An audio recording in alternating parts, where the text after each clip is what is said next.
Hello दोस्तों, welcome to my YouTube channel all about share market. कल हम लोग डिस्कस किए थे कि फंडामेंटल स्ट्रॉन्ग स्टॉक्स का क्या क्या क्राइटेरिया होता है।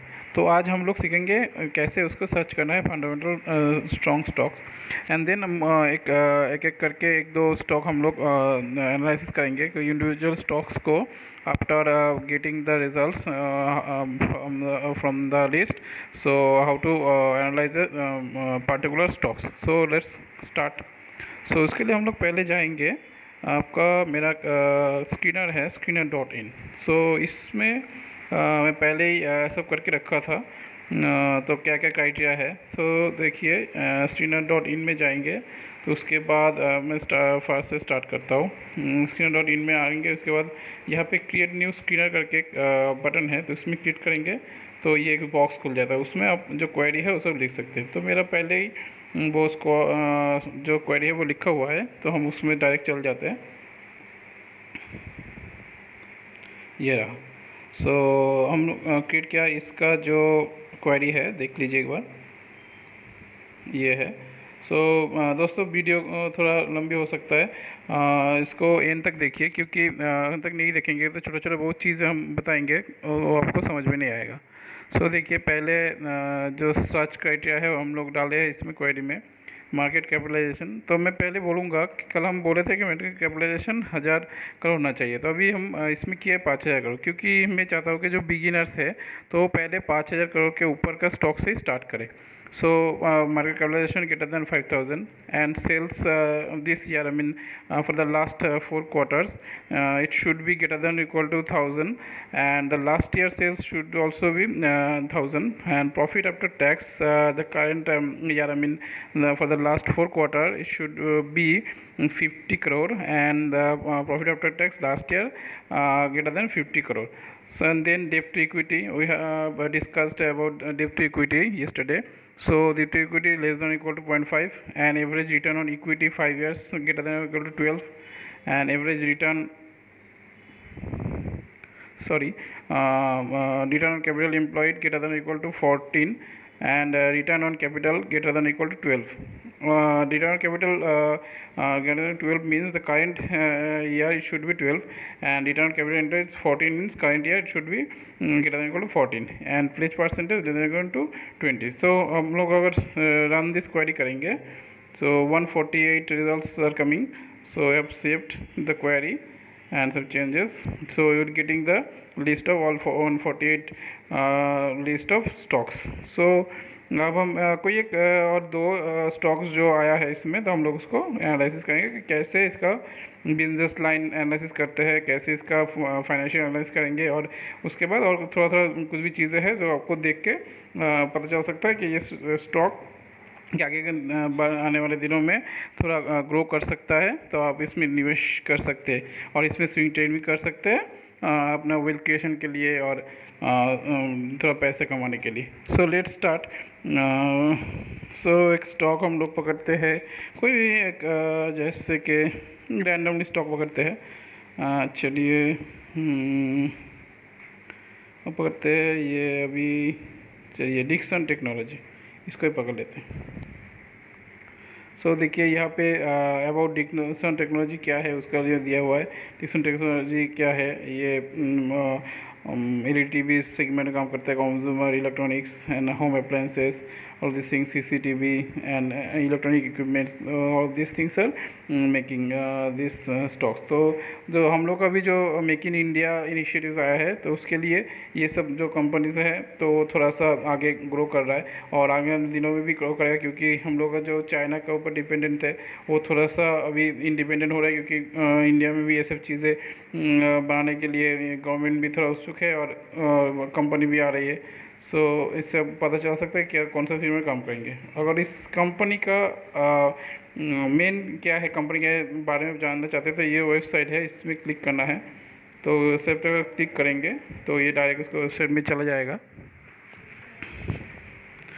देखिए यहाँ पे मेनू है, मेनू हम क्लिक करेंगे। डिक्सन एट ए ग्लैंस क्या क्या काम करता है, who we are and their presence, कहाँ कहाँ पे है, ये देखिए यहाँ पे है, सब लिस्ट है। उसके बाद है AGM 19-20 ये है, डिविजन सब है। तो इसमें तो अभी हम लोग चलते हैं कि स्टॉक को कैसे एनालाइज करते हैं।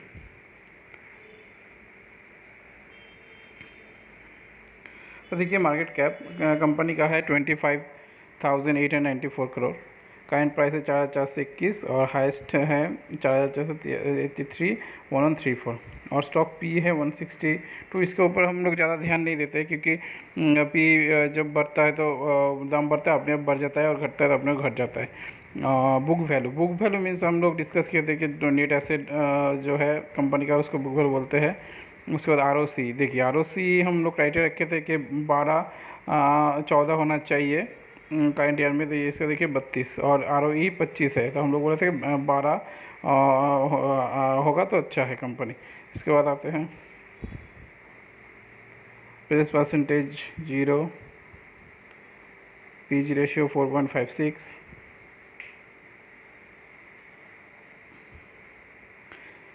चार्ट पैटर्न है।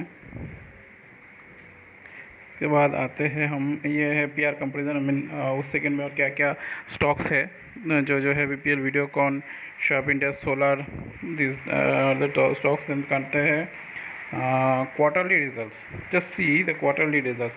This means the every 3 months the company declare its quarterly results. So here it is, you can get the results from this section, quarterly results. So see, March 21, December 20, September 20, June 2020. So just see the growth of this company. So let's start with 2018. In June, its sales was 593, and now its sales was 2110. Just see the growth percentage. Just 3 years, it's almost four times. And the operating profit also, just see 26 in June 28, and now it's 80. So you can understand the growth of this company. OPM, operating profit margin, भले कि operating profit margin थोड़ा सा कम है क्योंकि अभी company initial stage में है, तो आगे जितना अभी थोड़ा सा एक्सपेंस ज़्यादा होगा क्योंकि सेटअप में पैसा लगेगा, और तो भी डिफरेंट चीज़ें हैं जिसमें पैसा लगता है। कंपनी भी ग्रोइंग स्टेज में है, सो आने वाले दिन में जब ये स्टेबल हो जाएगा तो ये एक्सपेंस कम जाएंगे, तो उसका ऑटोमेटिक OPM, ऑपरेटिंग मार्जिन बढ़ता रहेगा। So the profit before tax and then profit after tax. This is net profit means profit after tax 44. Just see 13 in 2018 and now it's 44. So now I'm going to get the section which is profit and loss. Each section will get the yearly results of the company. Just see 2012 its sales of 572 and now it's 6,400. Oh my god, this is a huge growth, this company. And the operating profit is also 287 and it was 5. So you can understand and you can calculate the percentage of growth in this profit. So this is the section, and now getting into a balance sheet. So balance sheet we have already discussed what is share capital, reserves, borrowings, fixed assets. So cash flow is also there, cash from operating activity, financing activity, all these things also discussed. Now we are going to shareholding pattern. So shareholding pattern is promoter have 35% of share. FII mean जो fund institutional investors है उनके पास 19.84% है, DI के पास भी 11% है, और public के पास है वो देखिए 34% है। तो अभी ग्रोथ बाकी है, जैसे जैसे ग्रोथ बढ़ता रहेगा पब्लिक उसको जो रिटेल इन्वेस्टर्स है तो वो थोड़ा थोड़ा करके बेचते रहेंगे, तो उसके बाद वो FII लोग खरीदते रहेंगे तो बढ़ता जाएगा। तो ओवरऑल हम लोग अगर देखें तो कंपनी कैसा है, तो हम लोग का जो क्राइटेरिया है वो मैच कर रहा है। तो देखिए first of all we are getting market capitalisation 5,000 के ऊपर है तो ठीक है। तो इसके बाद हम लोग आएंगे ROC ROE, इस कैटेगरी मैच कर रहा है।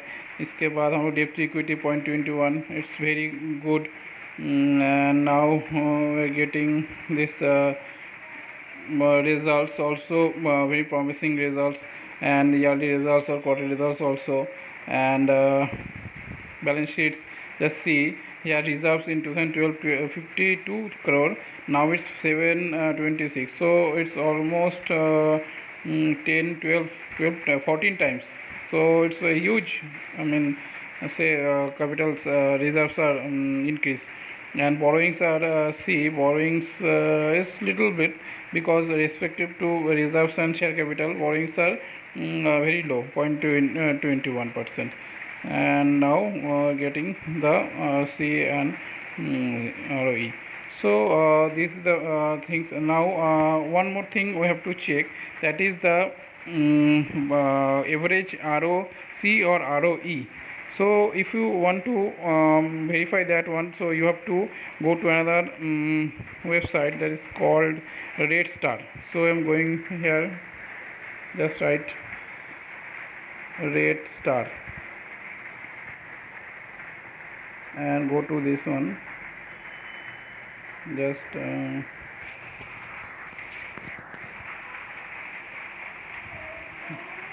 write the name, Dixon Technology.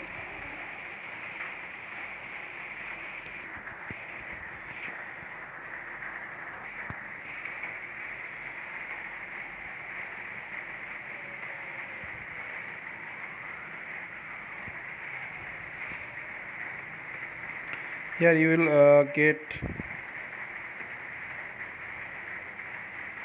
quarterly results, annual results, and balance sheets, low, and financial ratios.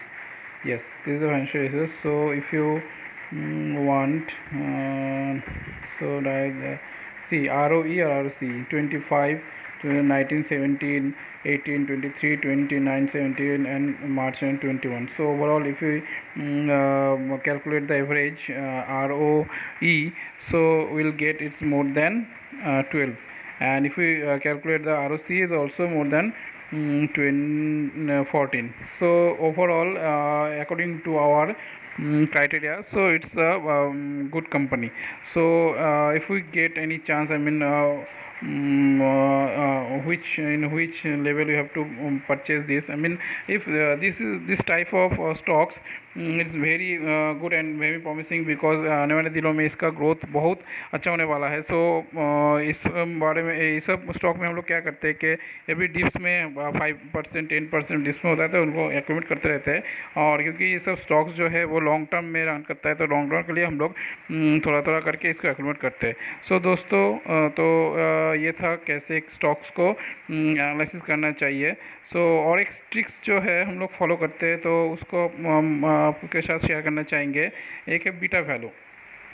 सो जो नए इन्वेस्टर्स है, तो हम उन लोगों को सजेस्ट करेंगे जो स्टॉक्स का बीटा 1 से नीचे है, वो थोड़ा कम वोलेटाइल होता है. क्योंकि जो वोलेटाइल ज़्यादा होता है, तो निवेशक के लिए उसको एवरेज आउट करना बहुत मुश्किल हो जाता है. तो अगर बीटा वैल्यू थोड़ा कम हो, तो उसका तो उतार चढ़ाव ज़्यादा कम हो, तो लिटिल इन्वेस्टर थोड़ा उतना घबराएंगे नहीं, और उसको उतना डर नहीं लगेगा. सो अगर देखिए, इसका बीटा वैल्यू 0.71 है. सो इसको देख के भी हम लोग थोड़ा सा अंदाजा लगा सकते हैं कि ये स्टॉक का उतना ज़्यादा वोलेटाइल नहीं हो सकता है आने वाले दिनों में. अगर 1 से ज़्यादा है, तो उसका थोड़ा सा वोलेटाइल भी होता है. तो हम लोग डिक्सन टेक्नोलॉजी को मनी कंट्रोल से भी एनालिसिस कर सकते हैं. इसका भी पूरा इसमें दिया हुआ है, तो उसको ज़्यादा ज़रूरत नहीं है, क्योंकि उस स्क्रीनर में भी सब कुछ मिलता है जो मनी कंट्रोल में मिलता है. सो दोस्तों, आज के लिए इतना ही. सो इस वीडियो अगर अच्छा लगे तो सब्सक्राइब कर देना, और दोस्तों के साथ शेयर करना, और बेल आइकन में प्रेस कर दीजिए, क्योंकि आने वाले दिनों में अच्छा वीडियो आने वाला है, तो उसको आप लोग के पास आसानी से आ जाएगा. सो थैंक यू दोस्तों. Bye bye. Stay happy, stay safe. Thank you.